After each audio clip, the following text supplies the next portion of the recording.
दोस्तों, time travel यानी समय की यात्रा करना। अगर कोई व्यक्ति अपने वर्तमान से अपने भविष्य या फिर अपने भूतकाल में चला जाता है तो उसे टाइम ट्रैवल कहा जाता है। पर क्या टाइम ट्रैवल सच में मुमकिन है? क्या किसी व्यक्ति का समय में यात्रा करना सच में संभव है? दोस्तों, इंग्लैंड के एक मशहूर लेखक हार्बर्ट जॉर्ज वेल्स ने 1895 में द टाइम मशीन नामक एक उपन्यास लिखा था। इस उपन्यास से पूरे यूरोप में तहलका मच गया। इस उपन्यास में वेल्स ने टाइम मशीन नामक एक उपकरण की अद्भुत कल्पना की थी।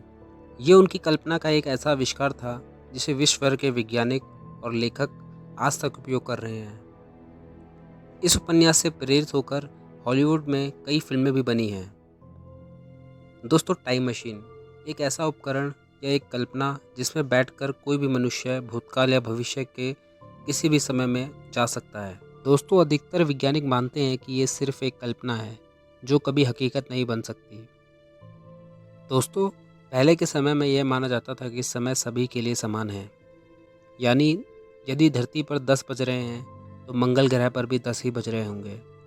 लेकिन महान वैज्ञानिक आइंस्टाइन के एक सिद्धांत के अनुसार समय की धारणा अलग अलग होती है।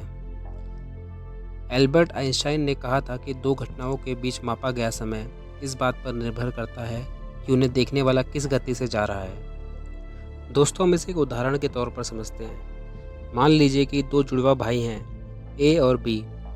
ए एक अत्यंत तीव्र गति के अंतरिक्ष यान से किसी ग्रह पर जाता है और कुछ समय बाद पृथ्वी पर लौट कर आता है, जबकि बी घर पर ही रहता है। ए के लिए ये सफ़र हो सकता है 1 साल का रहा हो, लेकिन जब वो पृथ्वी पर लौटता है तो 10 साल बीत चुके होते हैं। उसका भाई बी अब 9 वर्ष बड़ा हो चुका है, जबकि दोनों का जन्म एक ही दिन हुआ था। यानी ए 10 साल भविष्य में पहुंच गया। अब वहां पहुंचकर वह वहां से धरती पर चल रही घटना को देखता है तो वो अतीत को देख रहा होता है। दोस्तों, 1915 में एल्बर्ट आइंस्टाइन ने एक थ्योरी दी थी जिसका नाम था थ्योरी ऑफ रिलेटिविटी। इस थ्योरी में समय और गति के बीच के संबंध को समझाया गया था। इस थ्योरी में ऐसा बताया गया था कि हर परिस्थिति में समय एक समान नहीं चलता। समय पूरी तरह से गति यानी स्पीड पर आश्रित होता है।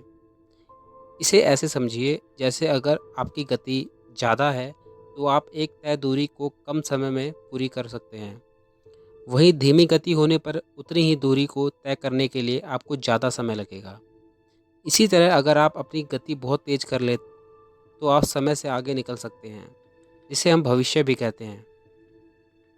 दोस्तों, महान वैज्ञानिक एल्बर्ट आइंस्टाइन के मुताबिक अगर आपको समय की यात्रा करनी है तो स्पीड एक आसान और सरल तरीका है।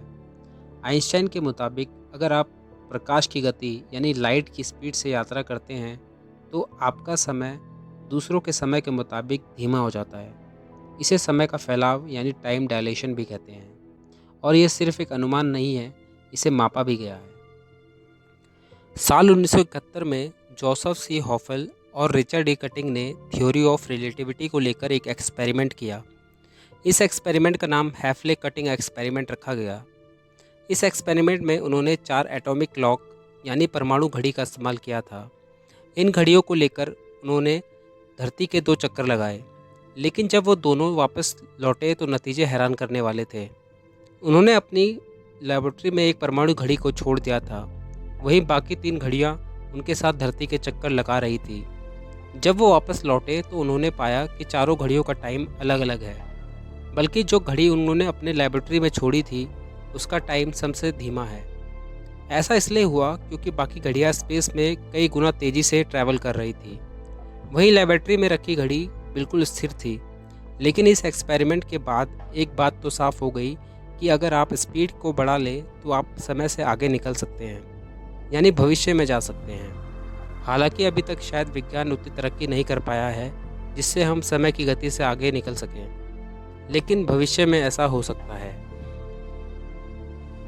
दोस्तों, समय यात्रा यानी टाइम ट्रैवल सुनने में महज एक कल्पना लगता है, पर वैज्ञानिक दृष्टि से देखा जाए तो ये एक मुमकिन है। बेशक आज हमारे पास इतनी टेक्नोलॉजी नहीं है, लेकिन आने वाले समय में जिस तरीके से विज्ञान तरक्की कर रहा है, टाइम ट्रैवल भी हम इंसानों के लिए मुमकिन हो जाएगा। दोस्तों, मुझे उम्मीद है कि आपको ये वीडियो अच्छा लगा होगा। अगर आपको मेरा ये वीडियो पसंद आए तो प्लीज़ इसे लाइक करें और शेयर करें और मेरे चैनल को सब्सक्राइब करना ना भूलें।